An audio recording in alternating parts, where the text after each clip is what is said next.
Jeshi la polisi mkoani Geita limeendelea kushikilia msimamo wake ya kuwa hakuna mtu aliyejeruhiwa wala kupoteza maisha kufuatia ajali ya kutitia kwa maduara manne katika eneo la mgodi wa Msasa uliopo kata ya Runzewe wilayani Bukombe mkoani Geita.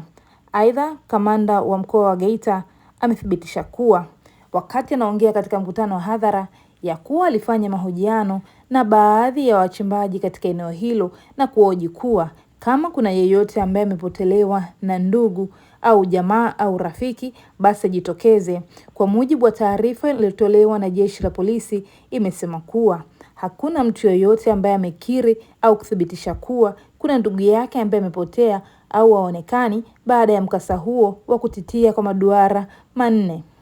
Kupitia mitandao mbalimbali ya kijamii imekuwa ikienea baadhi ya video ikionyesha kuwa kuna baadhi ya watu ambao wamekuwa wakifukuliwa, wengine wamepoteza maisha na kusema kuwa ajali hiyo au watu wao wamepatikana kutokana na uokozi ambao unafanywa katika mgodi huo. Lakini jeshi la polisi limeendelea kusisitiza kuwa hakuna mtu yeyote aliyejeruhiwa wala kupoteza maisha kufuatia ajali hiyo ya kutitia kwa maduara katika mgodi wa